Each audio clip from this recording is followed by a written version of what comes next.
또 우리 김승직 씨의 얘기가 또 매우 궁금합니다. 자, 최연소 대목수입니다. 여러분 뭐 오늘같이 비 오는 날 과연 나무로 만드는 집은 어떻게 짓는지 이것도 여러분 궁금하실 것 같아요. 저 되게 궁금합니다. 자, 어쨌든 이분 DJ 듣고 가겠습니다. 어린 시절 우리 집은 남부럽지 않게 살았어요. 그런데 제가 중학교 다닐 무렵이었던가 아버지가 사업에 크게 실패하시면서 우리 집은 한순간에 무너지고 말았습니다. 그 후 아버지는 목수 일을 시작하게 되었고 그렇게 시간이 흘러 제가 고등학교 3학년이 되던 해였습니다. 그 당시 우리 학교와 연계되어 있던 기술 전문 학교가 있었는데 그 학교에서 목공 기술을 가르쳐주는 목공과가 있다는 얘기를 들었습니다. 저는 그때만 해도 목수가 될 생각은 한 번도 한 적이 없었습니다. 하지만 아버지는 앞으로 기술만이 살 길이다 하고 이렇게 말씀하시며 그 학교에 목공 일을 배울 것을 강력하게 권유하셨습니다. 그렇게 저는 1년간 그 학교 기숙사에서 먹고 자고 놀면서 차근차근 목공 기술을 배웠습니다. 의외로 나무를 깎고 다듬고 문질러서 뭔가 만들어내는 작업이 굉장히 재밌더라고요. 저는 아주 즐겁게 일을 배웠고 자격증도 3개나 땄습니다. 그 후 졸업한 후에 아버지가 이끄는 대로 현장에 따라갔습니다. 그러나 두근거리는 마음으로 따라간 현장의 모습은 제 기대와 너무 달랐습니다. 목수들의 열악한 환경에서 일하는 시름을 틈만 나면 술로 달랬습니다. 실제 현장은 학교에서 배운 것처럼 체계적이지도 효율적이지도 않았습니다. 그 당시 20살밖에 안 됐던 저는 그런 모습이 전혀 이해가 되지 않았습니다. 그리고 나는 절대로 목수는 안 되겠다는 결심을 하고 군대를 갔습니다.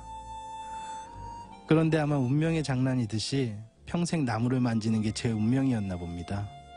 학교 다닐 때 땄던 자격증 3개 때문에 군대에서 목공병으로 발령이 났습니다.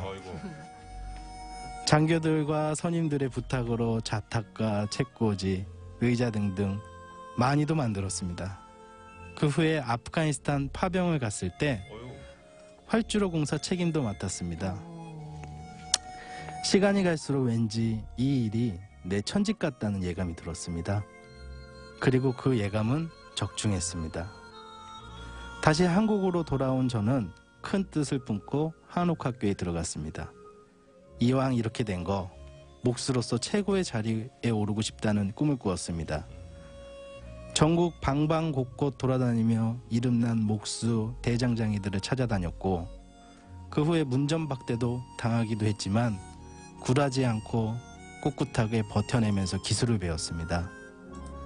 그리고 저는 한옥학교에 들어간 그 해에 최연소 대목수가 되었습니다. 이야. 대목수는 보통 7년 정도 현장에서 경험을 해야 한 3번 정도 납방한 후에 딸 수 있는 자격을 24살 때 얻었습니다. 그 후 저는 얼마 후에 한옥회사도 직접 차렸습니다. 한옥을 만드는 일은 즐겁고 보람이 있었지만 사업으로 하기엔 쉽지 않았습니다. 아직까지 한옥을 하면 돈 있는 사람들이 멋으로 짓는 장신용 주택으로만 생각하는 사람들이 많았기 때문입니다. 그러나 우리 한옥은 조상들의 지혜와 더불어 집 짓는 사람의 마음의 열정과 그 고스란히 들어간 자연 친화적인 건축물입니다. 그래서 저는 한옥의 참맛을 더 많은 분들이 손쉽게 느낄 수 있도록 오늘도 이리 뛰고 저리 뛰면서 한옥을 알리기에 힘쓰고 있습니다. 아유, 훌륭하세요. 한옥학교가 있군요. 예, 있었습니다. 있었어요? 예, 앞으로 또 많이 생겼습니다. 그렇군요. 근데 아버지 덕분이라고 생각하세요? 이렇게 목수길 가신 게? 환경이 또 그렇게 만들었고 네. 그렇게 또 아버지가 하시니까 자연스럽게 또 배우게 된 것도 있던 것 같습니다. 적성에 맞으셨어요? 처음에 시작할 때? 그때는 아까 말씀하셨지 이제 아버지가 이제 사업이 엎어졌지 않습니까? 네. 적성보다는 이제 생계에 관심이 더 컸던 거였었던 것 같아요. 예. 예. 근데 뭐 군대에서도 계속 뭔가를 만들었다고. 네. 아 근데 아프간 파병까지 갔다 오셨어요? 네, 파병도 갔습니다. 뭐 경력이 대단하시네요. 파병. 네, 어, 그때 아프간은 경쟁률이 굉장히 셌는데요. 그러니까요. 그때 치열하게 경쟁률을 뚫고선 어, 그거 뽑혔습니다. 그런데 가서 뭐 만드셨어요? 저희는 이제 한국군이 이제 미군들하고 동맹국이지 않습니까? 그쵸. 네. 그래서 이제 활주로 그리고 활주로만. 활주로 등등. 네, 그 건축 현장 힘들고 거칠잖아요. 아까 그 소주 얘기도 나오고 그랬는데. 그렇죠. 일하는 분들이 사실 술 드시면 이제 뭐 장비, 도구 이런 걸 다룰 때 위험하잖아요. 네, 많습니다. 음. 보통 20년 정도 한 목수가 어. 손가락이 멀쩡하면 하늘에 감사를 하고 한두 개 정도 없어지면 예. 그나마 고맙다 그러고 네. 이제 많이 없어진 분들도 있고. 굉장히 인상적인 얘기입니다. 네. 그동안에 가셨던 그 건축 현장 중에서 가장 기억에 남았던 곳은 어디가 있을까요? 제가 이제 전환점이 됐던 것인데요. 북한 아, 금강산 들어가서 만들었던 예. 골프장 호텔이었습니다. 그 간단한 기억에 남았던 이유가 있을까? 뭐 에피소드나 이런 거? 고통스러웠어요. 왜요? 왜? 어떤 부분이요? 어떤 부분이? 핸드폰도 못 갖고 가고 그렇죠. 인터넷도 안 되고 어. 완전히 그냥 감옥에서 사는 것처럼 삶을 살아야 되니까 밤에 이제 나돌아다니면 한 16, 17살 정도 된 청년들이 네. 네. 큰 모자를 쓰고 예. 총을 들고 경계를 쓰고 있어요. 어. 얼마나 무서워요. 그렇겠네요. 우리 일하러 갔는데 얼마나 계셨습니까? 한 8개월에서 1년 사이로 있었습니다. 거기다는 뭘 지으셨습니까? 맞아, 골프장하고 예. 참 얘기하셨지. 골프장 안에 저희가 한옥이 아니라 골프장 안에 일반 건축물 호텔동을 지었습니다. 호텔. 이야. 마무리하고 나서 굉장히 뿌듯하셨겠어요. 근데 이제 안타깝게도 그 총기 사건이 딱 그래 나가지고 맞아요. 개장하고 한 달 있다가 그렇게 됐어요. 그랬군요. 앞으로는 가보지도 못해요. 아쉽기도 하시겠네요. 뭐 곧 슬슬 이제 봄바람이 분다니까. 그렇겠죠. 네, 뭐 기대를 해봐야죠. 뭐. 그리고 또 궁금한 게 목수 한옥. 중에서 왜 한옥에 그렇게 유독 그러니까. 관심을 가지셨어요? 그러니까 아까 금강산 갖고 나와서요. 네. 목수들이 하루에 30명에서 50명 정도가 있었습니다. 그때 제가 굉장히 좀 자만했었어요. 기술력이 탄탄히 받쳐져 있었던 저였기 때문에 뭐 그 사람들하고 했을 때 제가 좀 낮게 보고 우습게 봤던 경우가 좀 있었어요. 근데 절대 그렇지 않더라고요. 예.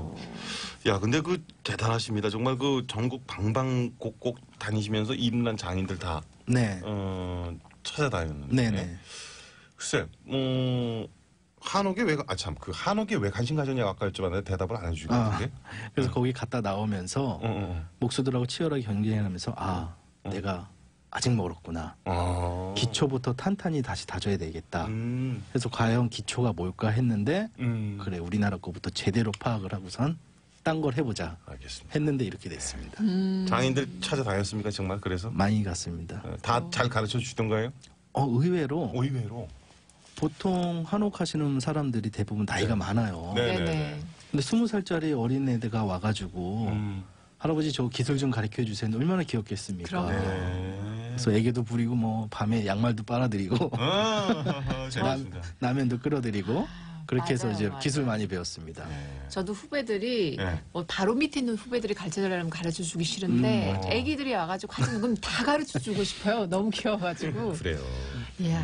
그래 뭐 흔쾌히 전수해 주셨다니까 네, 다행인 것 같습니다. 네. 비 올 때 한옥 괜찮습니까? 제일 운치가 있죠. 아니 이 지을 때 공사할 때 공사할 때는 조금 불편합니다. 그렇겠죠. 아무래도. 예, 공사할 때는 어디든지 마찬가지로 한옥뿐만 아니라 다른 데도 공사할 수가 거의 없죠. 네. 근데 한옥하면 솔직히 보기엔 멋있어도 살기에는 좀 불편할 것 같다라는 그런 선입견. 선입견 자체가 있거든요. 어때요 요즘은? 옛날에는 한옥 생각하시면 80년대 한옥은 화장실이 일단 방 안에 없었잖아요. 네. 네네. 근데 요즘은 화장실이 방 안에 있잖아요. 아. 그리고 부엌도 거실 내부에 다 있잖아요. 예. 이제는 한옥도 굉장히 현대화 시키면서 발전해 나가고 있습니다. 예. 네. 그 뭐 대목수님이 저렇게 말씀하시니 뭐. 글쎄, 그러면 그래요. 또 하나 궁금한 게 한옥 이렇게 만들면서 제일 중요한 게 요즘 어떤 부분이에요? 짧게. 짧게. 네. 제일 중요한 기술은 그냥 제 생각에는 기술력은 다 거기다 생각을 해요. 그냥 네. 건축주 마음에 드는 집이 가장 멋있는 집입니다. 그게 맞는 것 같습니다. 네. 정답이죠. 자, 잠시 후 2부에서 또 이분들과 더 얘기 나누겠습니다.